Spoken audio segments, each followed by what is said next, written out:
Now this video falls under the category of things mama should have taught you, but she didn't, so daddy's gotta do it. This also falls under the category of don't be a freaking animal. So check this out. I have this friend who's like, Aaron, you gotta come with me to this networking event. I'm like, I really loathe networking events, but I'll go, why not? So there we are, we're at this event, and part of the event is actually a sit-down dinner. So we're at a table with 6 other guys, so it's the 8 of us.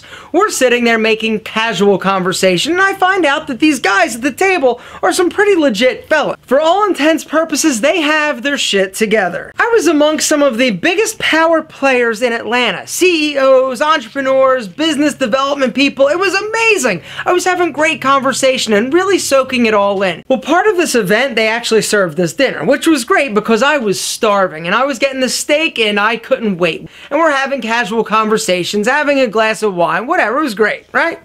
So then they bring out the first course, and it was actually soup. So I started eating my soup, and all of a sudden, I hear something.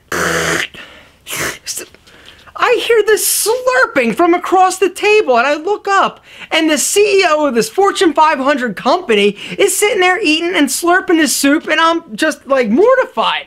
But this video isn't about slurping soup. If it was, we could end there and it would be simple. Gentlemen, don't slurp your soup. If it's too hot, let it cool down, blow on it, just don't slurp it. So that's over, and I'm like, wow, that's amazing. Actually, that's annoying, but whatever. Well, it gets worse. As the meal progresses, I notice that this guy is eating like a savage. Every bite he takes, he's like working this food. His mouth is just agape. I am watching the maceration of his meat, of his steak, same thing, of his vegetable, everything that went in that guy's mouth. I saw the first stages of the digestion process. So hopefully he didn't look at me, because the look on my face was, ugh. Disbelief and disgust. I look over at the guy. He's doing the same thing! Here are these power players, and yet they are powering through this meal with their mouth open with every bite.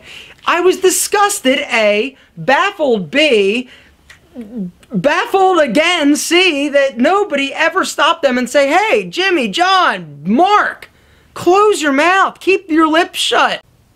I'm sorry I get so worked up. But I'm just like, seriously? Like, this is like common sense stuff. I thought it was common sense. I thought it was stuff that you learned like when you were 2. When you first started eating peas when you're little in a high chair. Your mom or dad or brother or sister who's like, shut your mouth. And you're like, right? This is like some basic stuff. Well, apparently it's not.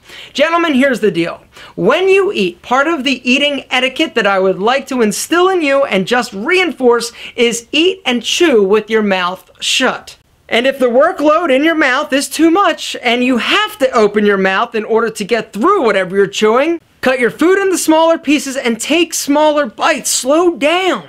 There is no rush. There is no prize for jamming as much food into your mouth at one time as possible. Small to mid-sized bite, and I don't care the size bite you take. The fact is, keep your mouth shut when you're eating. If you don't know if you're opening your mouth, take a plate of food into the bathroom, all right? Take a bite and eat. Watch yourself. What do you look like? Do you look like a savage? I was in a room full of piglets. Gentlemen, shut your mouth when you chew. It is essential for dining like a gentleman.